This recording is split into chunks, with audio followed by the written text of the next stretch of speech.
Okay,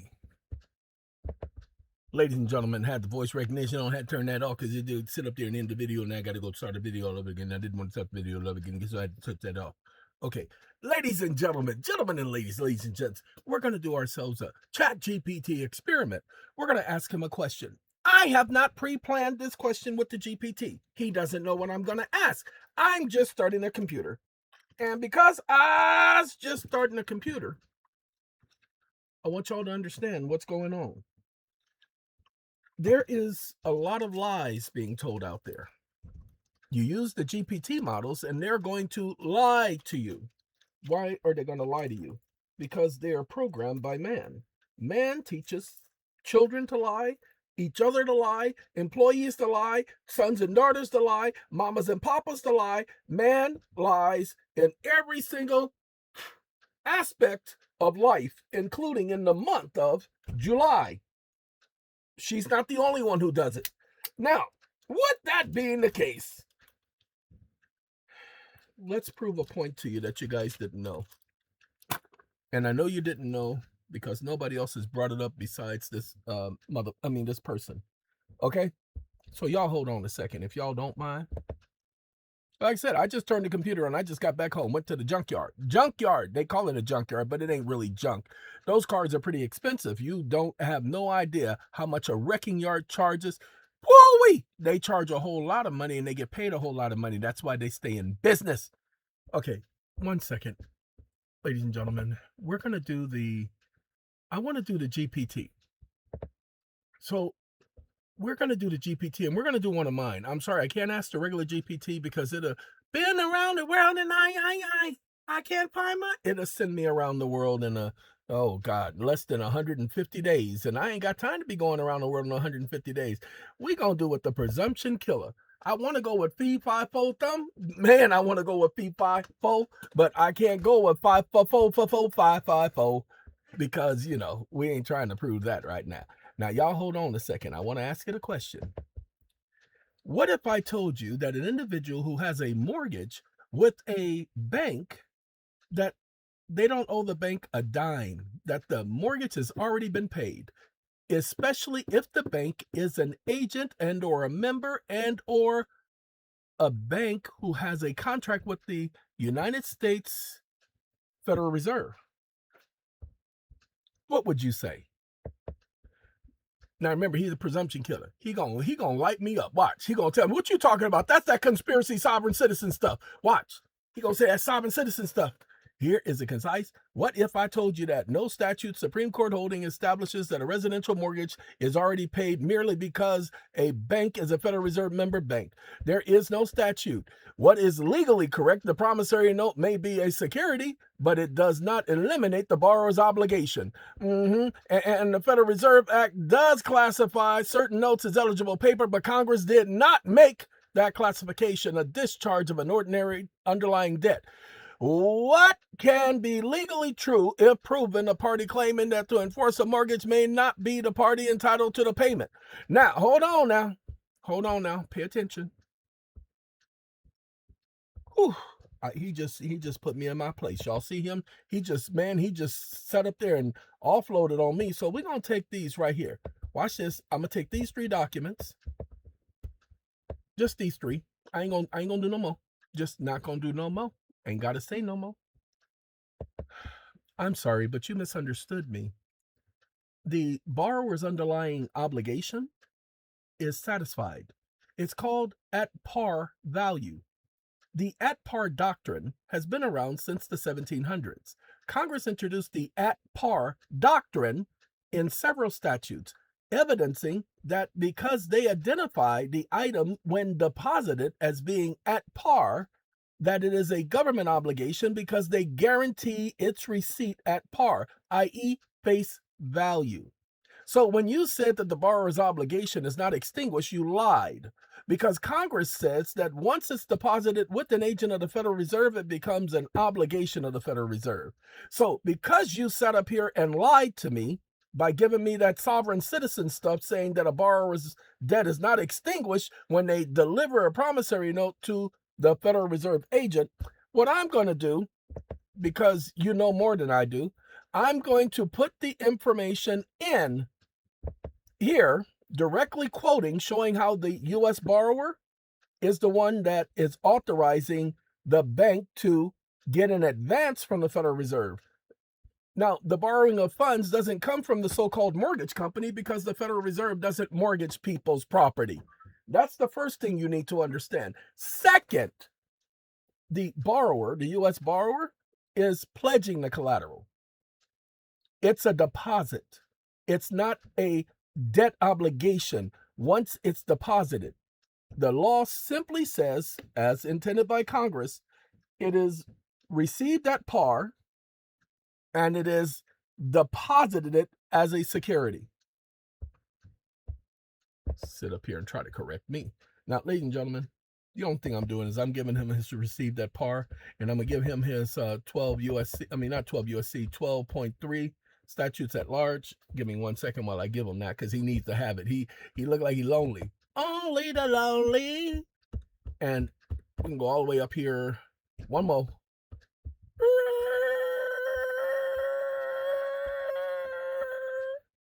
We're gonna stop there. Now hold on a second. Got to do this. Because if I don't do this, it ain't gonna get done. So I gotta do it. Okay? Yeah, I gotta do it. You can't do it because you're not here. You're not controlling the keyboard. Then you say you can, but you can't because I ain't gonna let you. Now leave me alone. Leave me to take that stuff on home because I ain't got time. Let's make sure. I was just trying to make sure I didn't move it because that's what I need right there. That's why he moved. He wasn't supposed to move. He's supposed to let me do this. Whew. We don't want in all parts of the United States. That's all we want. We don't care about all the rest because it ain't important. It's that the notice received at par. It's called par value. Congress created par value. Look up the fact that it's called the par value doctrine. Deposited at par. The par value doctrine. Okay? Now, there technically isn't a doctrine. I will give you precise below is the answer. Congress has, in fact, enacted mandatory at par reception language. You cited the language that you found in 16 Federal Reserve Act. Ooh-wee. The note it so deposited shall be the obligation of the Federal Reserve Bank procuring the same. They shall be blah, blah, both shall be blah, blah, blah, blah, blah. The par value doctrine is not invented.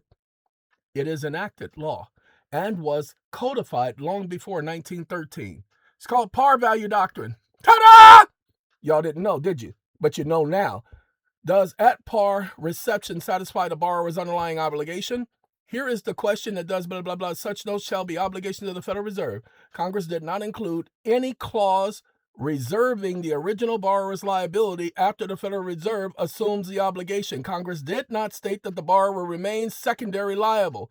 Congress did not state that the Federal Reserve's obligation is merely collateral.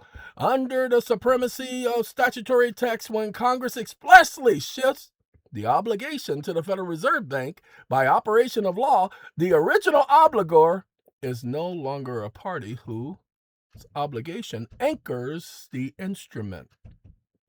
I am bound to apply the exact text, not judicial presumptions. See, when you guys use the GPT, they give you judicial presumptions, what the courts interpret the law to say.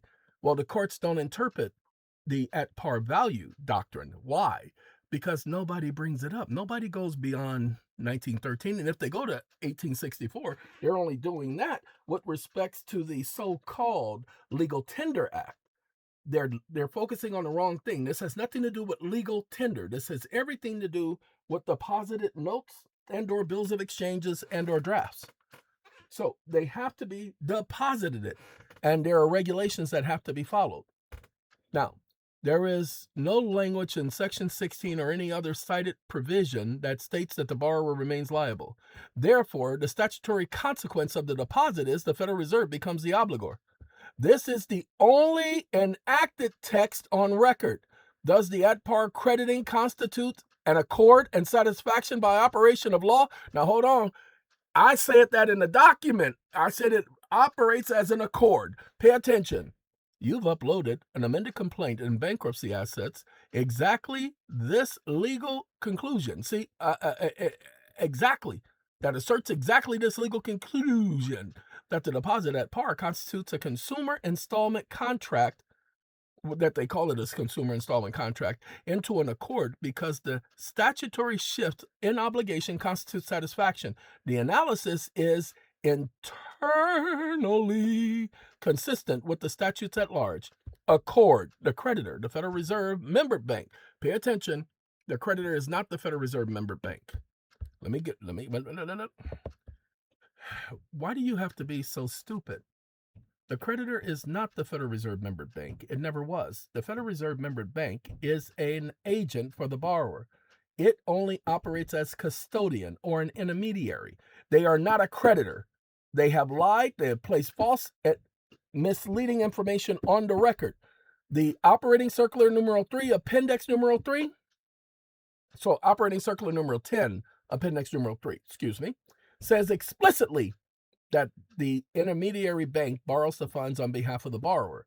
Section 16, paragraph 4 of the Federal Reserve Act specifically states that the Federal Reserve issues the funds upon approval of the loan to the membered bank on behalf of the borrower. The borrower is the bank. What bank? Well, the borrower is a bank when in the business of banking business. When a borrower is conducting banking business, 12 U.S.C. 5002, Section 3, subsection 2, specifically identifies the bank as a person in a state engaged in the business of banking. Getting the advancement of Federal Reserve notes from the Federal Reserve is the business of banking. So the borrower is the bank identified in 12 U.S.C. Section 16, subparagraph number 4, and Section 13, paragraph number 13. Talking too fast, made a lot of mistakes. I shouldn't have made those mistakes. Those are so simple mistakes, but I'm going to go ahead and I'm going to try to correct the mistakes. Hopefully I can correct the mistakes because I was having a great time today, y'all. The borrower is the bank. The bank, 12 U.S.C. 1501, Section 3, 12 U.S.C. I got to get rid of this right here. The borrower is the bank identified in Section 16. That's what I got to get rid of. Ta-da! Okay. Now it's going to agree with me. It's going to say, "You right, mother." And I'm just telling you, you are correct. See, I told you it was going to say that. Say it's going to you correct. That's what it's going to say. And it said the Federal Reserve member bank is not a creditor. Federal Reserve member bank is not a creditor. That bank that's claiming to be your creditor ain't the creditor. That's what the documents prove. Hold on now.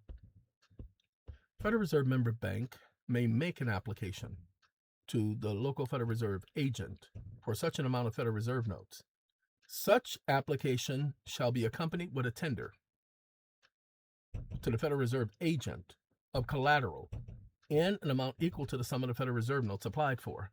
The Federal Reserve Bank issues the money. The membered bank is only the applicant. The membered bank is not the source of the credit. Give me 1 second. You stupid idiot. The membered bank cannot be the applicant because they're the intermediary. They are the ones to whom the Federal Reserve issues the money on behalf of the borrower. Or you have not read Section 13, subsection 13, which allows individuals, partnerships, and corporations to receive Federal Reserve notes from the Federal Reserve. And the regulation that is required under that section is Operating Circular number 10, Appendix number 3. Appendix number 3 specifically and explicitly, because I've already given you the quote, says that the Federal Reserve membered bank is only an intermediary depositing the funds into the principal's account, operating as attorney in fact. Stop mixing things up, confused idiot. So, ladies and gentlemen, that's what you're going to run into. It's going to keep mixing stuff up. Why? That's not called a hallucination.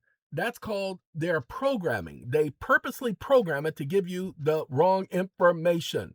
The member bank is not the applicant. It cannot be the applicant. The member bank is only the intermediary attorney in fact. The principal, the borrower, is the true applicant. Section 13, paragraph 13 of the Federal Reserve Act says individuals, partnerships, and corporations. This means Congress expressly created a class of non-bank applicants who can receive Federal Reserve credits directly.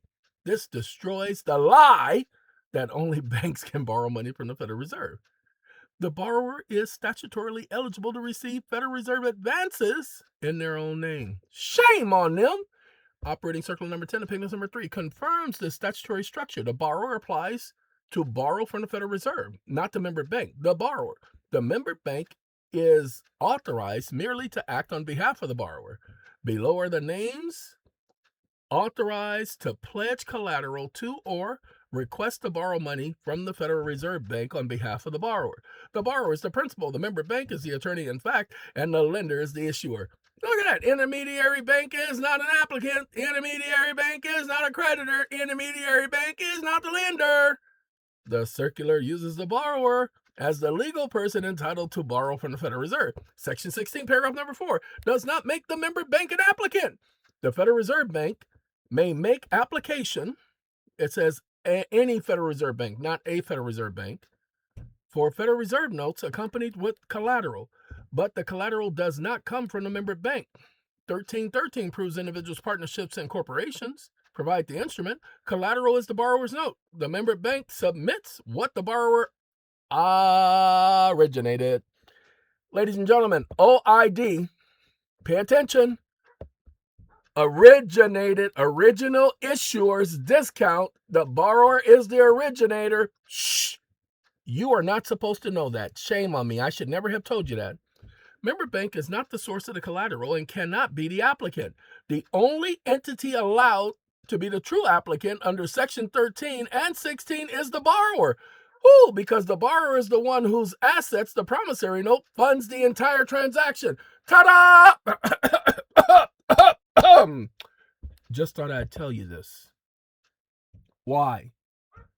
Because you have to understand about the AT-PAR doctrine. Now watch this. Can you break down the AT-PAR doctrine? Because most people don't know about the AT-PAR doctrine. Now, I know about the AT-PAR doctrine because I found several statutes at large and acts of Congress that specifically speaks about the AT-PAR doctrine and how Congress, the United States, assumes responsibility for guaranteeing that at-par value, because at-par denotes value. So if the note is deposited with a Federal Reserve member bank, it is deemed deposited at par. That means that any obligation over and above the amount of the face value is the only obligation the borrower may owe. But if the borrower deposits the at-par value and it is either exceeding the amount due or equaling the amount due, the borrower's obligations are satisfied upon deposit. That is the installment agreement provision. The borrower has made the installment and it's a final installment, and they cannot be penalized for it as if an acceleration could occur because the borrower has followed the law, and they cannot be penalized for following the statute as written. Splish splash, I was thinking about all about a Saturday night. Rub-a-dub, I was living. What? Hoping everything was all right. Well, then what? Okay. What is the AT-PAR doctrine? The AT-PAR doctrine is a long-standing rule enacted repeatedly by Congress in multiple financial statutes from the 1790s forward. Its structure is simple. Now, I want y'all to understand. I'm going to stop talking now. I'm going to let y'all go and read this. Those of y'all who are interested, you're going to get the GPT link. Don't say I ain't did nothing for you. Like I said, my job was to tell you all that I went back. I told it to give me the laws that predated this modern stupidity that are still on the books. It's the at-par. See, nobody talks about the note being deposited at par except me. You keep hearing me say it's deposited at par. I keep showing it to you. I even created this document more than 6 years ago, showing you that it's at par. I keep highlighting it. At par. I keep saying at par. Hey, at par what? At par. That's what it is. It's at par. It means face value. Pay attention. They just told you at par means at full face value with no discounts. So it's not a discount window thing, even though they opened a discount window for you. It's an at par thing. It's a deposit. Stop saying that you don't owe any money. Start saying, oh, I already paid. I paid at par, Your Honor. Where's that par at, man? You seen that par? I ain't never been to that par. What street? Oh, that's down Main Street? Really? Okay, I ain't never seen it. Okay, restaurant? Oh yeah, I heard of the restaurant at par. Oh, that's what they were playing on the word at par? Oh God. Well, at par is going to become a whole lot more famous because that mother did a video talking about the at par doctrine. Yeah, he gave it the title at par doctrine. We didn't have that in the law before that, but now he says at par doctrine, and he gave us some of the statutes. Oh, wait, look, they gave us some of the statutes. Hold on, y'all. Y'all are going to receive some of the statutes, 1797, 1792. Pay attention, 1812, 1816, all before that modern stuff. Okay, pay attention. Y'all got it. Hold on. We're going to give y'all one more thing. I want y'all to pay attention. No, you left out some of the at par doctrine statutes. They're a lot more than what you gave me. Can you do me a favor and list, at least 20 of them? I'm certain that you can find 20 of them that predate 1913. Now, I said that predate 1913. Wait, this boy's done cooking up some stuff right here. They're going to be causing, a lot of people going to be causing a lot of problems when they do this research. This research going to set some stuff right. Lord, have mercy. Look at that. Just coming up with stuff, just making it up off the cuff. Now, you guys got to confirm this. It's giving you the names. Okay? It's giving you the names. Okay? Y'all need to go look up these acts because I just said 20 off the cuff. And it says, man, I ain't off the cuff. I'm going to give it to you off the top of my head. Okay? Y'all do your research about that at par value. Pay attention. They keep saying you guys owe money. Go after your money, people. These idiots are saying that you owe money, that they are creditors. Go after them.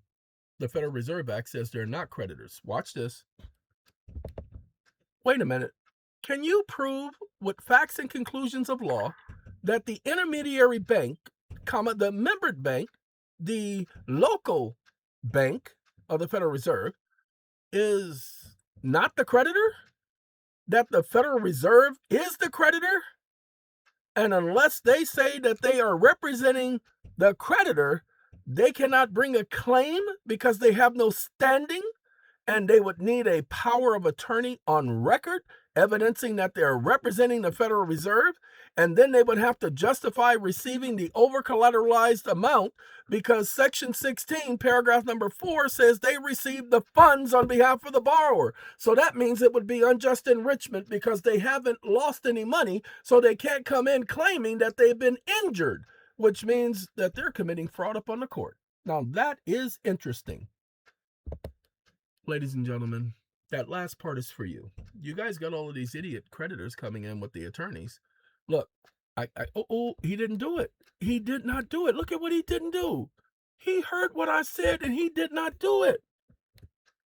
Okay, hold on. Wake up. We ain't doing that. You gonna play with me? I need a favor from you.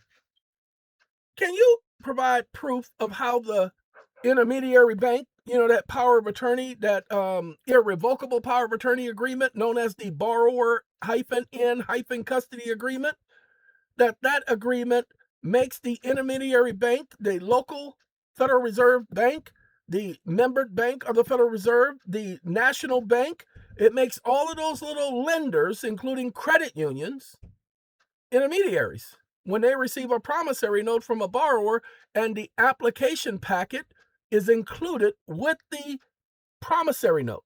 The promissory note is now listed as received as a deposit, and because it is not timely dishonored, it is deemed paid because it is a tender according to the Federal Reserve Act, Title 12, Section 412 and Section 414. It is a tender of collateral, and the collateral is tendered at par. That means that there is no outlying debt obligation for the U.S. borrower. The U.S. borrower becomes now the pledger of the collateral. So can you document that for me? Because I am very interested.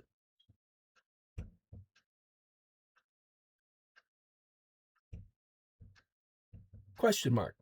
I got one other thing I want to ask. Since the intermediary bank is not the creditor, but they're showing up in court saying they're the creditor when the law and the statute and the operating circular, the regulation for the Federal Reserve, number 10, section 12.3, and appendix number 3 says that they're just a middleman, that they're just an agent, a custodian. When they come into court claiming that they're the creditor without a power of attorney from the Federal Reserve, then they are committing fraud upon the court, and they are attempting to mislead the court by making a false claim.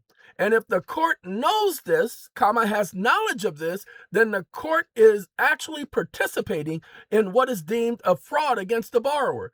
Can you cite at least 10 laws where the borrower can initiate prosecution against that institution for committing fraud and against the federal agent for coinciding with that fraud and participating in this fraud, because they're coming in saying they're the creditor when it is obvious that they have expended no money? I mean, we look at section 414 of title, section 16, subsection 4 of the Federal Reserve Act. We find that they're receiving the money from the Federal Reserve on behalf of the borrower. So they have received the funds, they just haven't given any of it to the borrower, yet they're saying there's an outstanding obligation on the borrower's part to pay them, but yet they have expended no money regarding the transaction and have delivered no monies to the borrower and or credit, which means that they have provided a false and misleading statement, especially when we take into consideration the funds received by the Federal Reserve on behalf of the borrower. Question mark.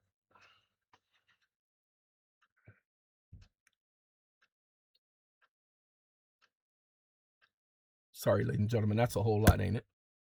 TikTok. Stop listening. I didn't say stop listening. I was supposed to say that. So give me a second. I want y'all to see what it says. Proof that the intermediary bank, the member bank, the national bank, the credit union, etc., is only the attorney, in fact, the custodian, not the creditor. Now, hold on now. They're coming in the court saying they're the creditor. Y'all need to start challenging that. They're bringing in a presumption. The promissory note is treated as a deposit under the Federal Reserve Act. When delivered to a Federal Reserve member bank or a local Federal Reserve agent, it's a deposit. It's not an obligation to pay. The deposit is the payment. Shh. Okay. Now, Federal Reserve Act, Section 16, 6th paragraph. Well, not Section 16, the 4th paragraph. Okay. Such notes, so deposited as security, shall be obligations of the Federal Reserve Bank procuring the same.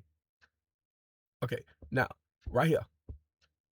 1313, they deliver to individuals, partnerships, and corporation proof that the note is a final tender of payment. Federal Reserve Act Section 16 and 13 outlines the borrower's note as a tender of collateral.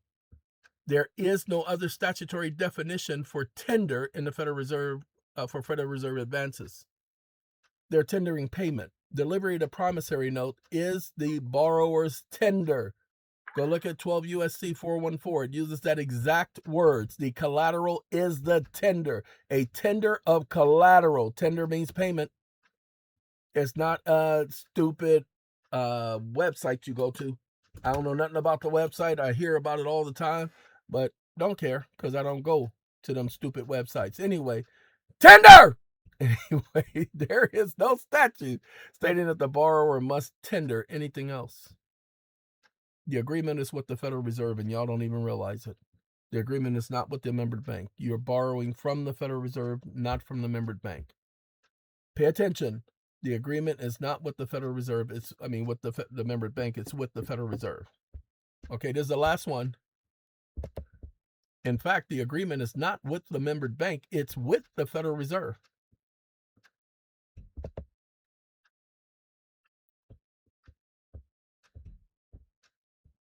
It wants to give you guys only the laws that are after 1866 because it's not doing that.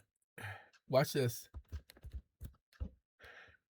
And no, you will give me laws that predate 1866, because when the United States was founded as a nation, the people were very, very serious about political officials not following the law and abusing their authority.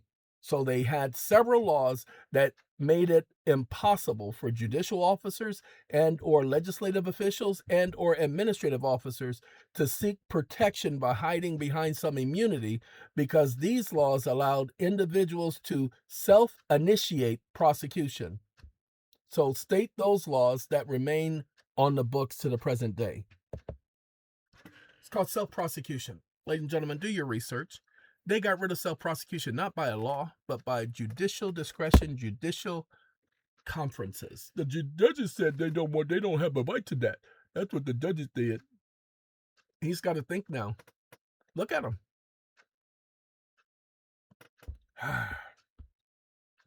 What follows is complete verified pre-1866. I don't know. 1790, misconduct of federal officers. Shh. These laws are still on the books, people. I'm going to give them to you because I told them to leave me alone. Fraud and false claims by officials. Obstruction of justice by officials. Private prosecutions under the 1790 Act. These laws have not been repealed. Pay attention. Anti-Bribery Act of 1853, because why? The courts are invested in mortgage-backed securities.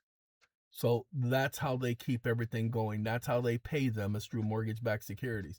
Mail fraud. Get that Chris account information. Hey, be careful, because you're now messing with, you're messing with the beast, and the beast don't like to be messed with. Okay? So there you go. I told y'all was gonna learn something. See, you come here, you just learn something, and just this. I told you, I'm on cloud 9. I just had me a meal. I just had me some sausages, because I just came back from the yard and everything, fed the animals, and then I fed this animal, and I had me some sausages. And the sausages were the plant-based sausages. And after I had the sausages, I had these little shrimp scallops styles. And me and shrimp and sausages, we enjoyed that meal. That meal was perfect. And I got a lot accomplished today.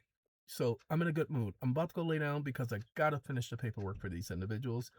And that means that it's going to be a rough week for me because I got to work on their documents.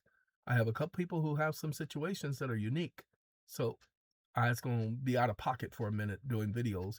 But I'll be back with more information just like this. All right, remember, the link is in the description. Y'all take care. Take care. Take care. Take care. I'm out of here.